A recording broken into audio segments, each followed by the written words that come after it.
Hi friends, welcome to Dhana's Vlog channel. நேற்றுக்கான video நிறைய பேர் சப்போர்ட் பண்ணியிருந்தீங்க. ரொம்ப நன்றி.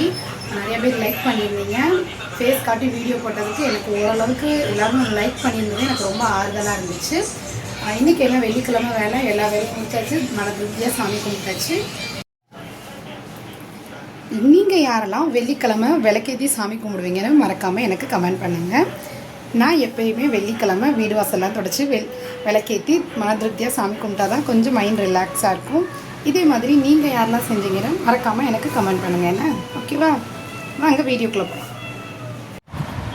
வாங்கங்க, நம்ம ப்ளவுஸ் கட்டிங் நேற்று வீடியோவில் பார்த்துப்பீங்க. அந்த கட்டிங்கோட ஸ்டிச்சிங் வீடியோவை இன்றைக்கி நம்ம பார்க்கலாம். நேற்று வீடியோவுக்கு நிறைய பேர் சப்போர்ட் பண்ணியிருந்தீங்க, லைக் பண்ணியிருந்தீங்க.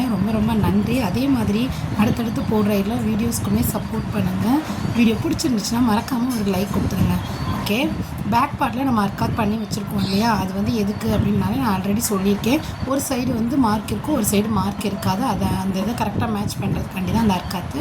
பேக் சைடை கரெக்டாக இந்த மாதிரி மடித்து அடிச்சுக்கோங்க. அர்க்காத்து கரெக்டாக இருக்கிற மாதிரி வச்சுட்டு மடித்து அடிங்க. அப்போனா தான் உங்களுக்கு வந்து ஒரே லைன் ஷேப்பாக கிடைக்கும், நீட்டாகவும் இருக்கும். நம்மளோட ப்ரெசன்டேஷன் நீட்டாக இருந்தால் தான் அடுத்தடுத்து நமக்கு கஸ்டமர் வந்து கரெக்டாக நமக்கு கொடுப்பாங்க. அதை எப்போயுமே நம்ம ஞாபகத்தில் வச்சுக்கணும். அதனால் எங்கேயுமே சுருக்கங்கள் இல்லாமல் நீட்டாக நம்மளோட ஸ்டிச்சிங்குமே அங்கங்கே அலைன்மெண்ட் மாறி வளைஞ்சு நெறிஞ்சு இருந்துச்சுனாலுமே அவங்களுக்கு எதுன்னு இவங்க இப்போ தான் புதுசாக படிக்கிறாங்களா அப்படின்ற மாதிரி அவங்களே யோசிக்க ஆரம்பிச்சிடுவாங்க. ஸோ நம்ம என்ன பண்ணணும் அப்படின்னா நம்மளோட தையல் வந்து கரெக்டாக நேராக விழுகணும். அது ரொம்ப இம்பார்ட்டண்டானது. ஃபஸ்ட் டைம் நீங்கள் தைக்க ஆரம்பிச்சிருக்கீங்க அப்படின்னா ஒரு பேப்பர் அல்லது நியூஸ் பேப்பர் கூட ஓகே தான். நியூஸ் பேப்பர் இல்லை ஏதாவது ஒரு நார்மல் துணியில் ஒரு ஸ்கேல் வச்சு லைன் ட்ராப் பண்ணிக்கோங்க. ட்ராப் பண்ணிவிட்டு நீங்கள் நேர் தையலை போடுறதுக்கு ரொம்ப முயற்சி பண்ணுங்கள். முயற்சி பண்ணிவிட்டு அதுக்கப்புறமா ஸ்டிச்சிங் பழக ஆரம்பிங்க. இதுதான் நம்மளோட ஃபஸ்ட்டு இதாக இருக்கும். நெக்ஸ்ட்டு அதே மாதிரியே கையையும் மடித்து எடுத்துக்கலாம். முதல்ல எதை மடித்து எடுக்கணுமோ அதெல்லாம் ஃபஸ்ட்டு ஈஸியாக நம்ம ஃபினிஷ் பண்ணி வச்சுக்கிட்டோன்னு வச்சுக்கோங்களேன். டக்குன்னு ஒன்று என்ன பண்ணிடலாம் அப்படின்னா எல்லாத்தையும் ஜாயின் பண்ணி எடுத்துடலாம். அதனால் நான் கை இவங்களுக்கு வந்து சின்ன ப்ளவுஸ் அப்படிங்கிறதுனால எந்த விதமான ஒட்டோ ஜாயினிங்கோ எதுவுமே இல்லை. அதனால தான் நான் உங்களுக்கு இந்த ப்ளவுஸை ஈஸியாக எக்ஸ்பிளைன் பண்ணிகிட்ருக்கேன். ஸோ நான் அதை அப்படியே மடித்து அடிச்சுக்கலாம். அதே மாதிரியே இன்னொரு சைடு கையையும் அதே மாதிரி நம்ம அர்க்காத் பண்ணியிருக்கிறத நம்ம கரெக்டாக மார்க் பண்ணி அதையும் நம்ம அடித்து எடுத்துக்கலாங்க. நான் வீடியோவை வந்து ஓட விட்டோ ஸ்பீடு கூட்டியோ எதுவுமே நான் பண்ணலை. நார்மலாக நான் எப்படி மெதுவாக ஸ்டிச் பண்ணுறேனோ அதே தான் உங்களுக்கு அப்படியே நான் எக்ஸ்பிளைன் பண்ணியிருக்கேன். நான் எக்ஸ்பிளைன் பண்ணது புரிஞ்சிச்சு அப்படின்னா மறக்காமல் எனக்கு ஒரு லைக் கொடுத்துருங்க. லைக் கொடுத்துட்டு வீடியோவை ஸ்கிப் பண்ணாமல் ஃபுல்லாக பாருங்கள். அதே மாதிரி இன்னொரு கையையும் கரெக்டாக அர்க்காத்திங்க ஒன்றா வச்சுட்டு ஒரே லெவலில் வச்சுட்டு ஸ்ட்ரைட் லைன் கொடுங்க. நம்மளோட லைன் கரெக்டாக இருந்தால் தான் நமக்கு வந்து அழகாக நம்ம ஃபினிஷிங்கும் சூப்பராக வரும். ஓகேங்களா?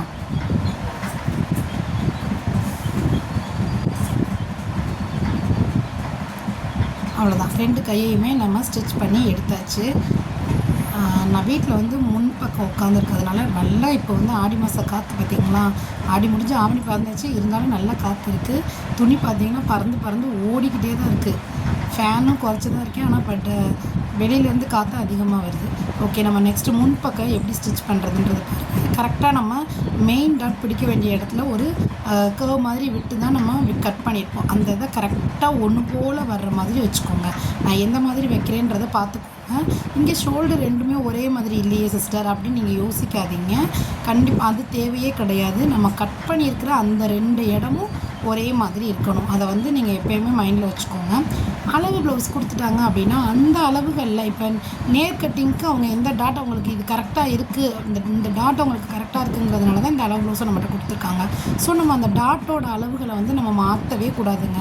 நேர் கட்டிங்க்கு என்ன டாட் வச்சு அவங்க அளவு ப்ளவுஸ் கொடுத்துருக்காங்களோ அதே டாட்டையே நம்மளும் போட்டு கொடுக்குறது ரொம்ப அழகாக இருக்கும். அவங்களுக்கு அந்த ப்ளவுஸ்க்குரிய ஃபிட்னஸு இதில் கிடைச்ச ஃபீலிங்கும் உங்களுக்கு கிடைக்கும். ஓகேங்களா?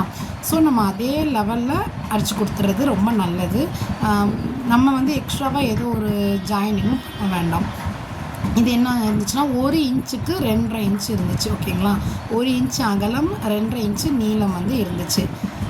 துணி வந்து கொஞ்சம் உள்ளே மடிச்சிருக்கிறதுனால கொஞ்சம் எனக்கு டவுட்டாகவே இருந்துச்சு. அது கொஞ்சம் ரொம்ப நேரமாக நான் வந்து அளந்து தான் இருக்கேன். ஏன்னா நமக்கு கொடுக்குறது வந்து கஸ்டமருக்கு கரெக்டாக அவங்க தான் கொடுத்தேன்னா நான் போட்டு பார்த்துட்டு இது வந்து பர்ஃபெக்டாக இருக்குதுன்னு சொன்னதுக்கப்புறம் தான் நான் உங்களுக்கு வீடியோலாம் அப்லோட் பண்ணியிருக்கேன். 2.5 இன்ச்சு நீளமும் 1 இன்ச்சு அகலமும் இருந்துச்சு. இதே மாதிரி கரெக்டான அளவு ப்ளவுஸ் கொடுத்துருந்தாங்கன்னா அந்த அளவுகளை மாற்றாமல் அதே மாதிரியே நீங்கள் வச்சு ஃபினிஷ் பண்ணுறது ரொம்ப ரொம்ப நல்லதுங்க. ஓகேங்களா? அதுக்கப்புறம் நெக்ஸ்ட்டு பார்த்தீங்க அப்படின்னா ஃப்ரண்ட் பார்ட் பாருங்க, காற்றுல எப்படி பறக்குதுன்னு. துணியெல்லாம் இப்படி பறந்து ஓடிடும், வெயிட் வச்சுக்கிட்டே இருக்கணும் ஏதாவது. முன் பக்கத்தை 2 பக்கமுமே அதே மாதிரி டாட் வந்து அழகாக நம்ம பிடிச்சி எடுத்துக்கலாம். இந்த மெயின் டாட் பிடிக்கிறது தாங்க நமக்கு அளவுகள் தேவை. மற்ற 2 டாட்டுமே இங்கே நீளம் 2.5 இன்ச்சு எடுத்துருக்கீங்கன்னா அதே 2.5 இன்ச்சு மற்ற இது ஊக் சைடு வரும் பார்த்திங்களா, அந்த இடத்துல மடிக்கிறதுலேயும் 2.5 இன்ச்சு எடுத்துக்கோங்க. நெக்ஸ்ட்டு வந்து அந்த 2 டாட்டையும் மடித்து போட்டாலே 3rd டாட் தன்னால் வந்துடும். அதை நான் உங்களுக்கு இப்போ வீடியோலேயே எக்ஸ்பிளைன் பண்ணுறேன். என்னோடய வீடியோவை இப்போ தான் ஃபஸ்ட் டைம் பார்க்குறீங்க அப்படின்னா மறக்காமல் சப்ஸ்கிரைப் பண்ணிவிட்டு பாருங்கள். வீடியோ ஃபுல்லாக ஸ்கிப் பண்ணாமல் பாருங்கள். இனி அடுத்தடுத்து ப்ளவுஸ் கட்டிங்கில் நான் என்னென்ன நுணுக்கங்கள் இருக்கோ அதை என்னோடய வீடியோஸில் நான் கிளியராக எக்ஸ்பிளைன் பண்ணுறேன். ஸ்கிப் பண்ணாமல் வீடியோ ஃபுல்லாக பாருங்கள். வாங்க அந்த டாட் வந்து இப்போ எப்படி கரெக்டாக நம்ம அளவுகளாக மார்க் பண்ணி பிடிக்கிறதுன்றது பார்க்கலாம். ரெண்டும் ஒரே மாதிரி சேமாக அதை எடுத்துக்கோங்க. நெக்ஸ்ட்டு 1 இன்ச்சு வைங்க. 1 இன்ச்சு வச்சு அகலம் 2.5 இன்ச்சு நீளம் வச்சு டாட் குறிங்க.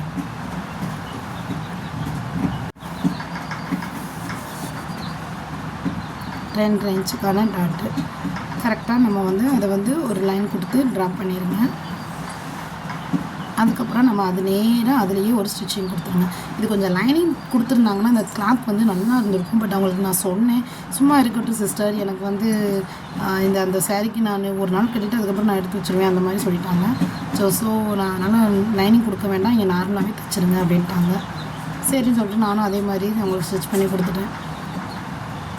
நெக்ஸ்ட்டு டாட்டு 2யும் ஹோல்ட் பண்ணி ஒரே அளவாக வச்சு பிடிங்க.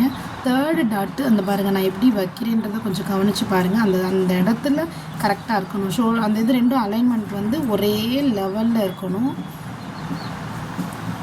அந்த மாதிரி வச்சு நீங்கள் 3rd டாட்டு பிடிக்கணும். இப்போ பாருங்கள், உங்களுக்கு கப் ஷேப் எவ்வளோ கிளியராக இருக்குன்னு, நீட்டாகவும் இருக்கும். ஓகேங்களா? அந்த தையல் மட்டும் என்ன பண்ணணும்னா 4 இன்ச்சில் நீங்கள் ஸ்டார்ட் பண்ணுறீங்க அப்படின்னா அது அப்படியே மைல்டாக அப்படியே ஓரமாக கொண்டு வந்துடணும். அது மட்டும் நீங்கள் எப்பயுமே கரெக்டாக பார்த்துக்கோங்க. அந்த நேரம் அப்படியே கொடுத்தீங்கன்னா துணி அகலமாக பிடிச்சிச்சின்னா அந்த ஷேப் வந்து உங்களுக்கு நீட்டாக கிடைக்காது. அது மட்டும் ரொம்ப முக்கியமாக பார்த்துக்கோங்க. பிகினர்ஸ் உங்களுக்கு ரொம்ப யூஸ்ஃபுல்லாக இருக்கும். இந்த டிப்ஸ் நீங்கள் ஃபாலோ பண்ணி பாருங்கள்.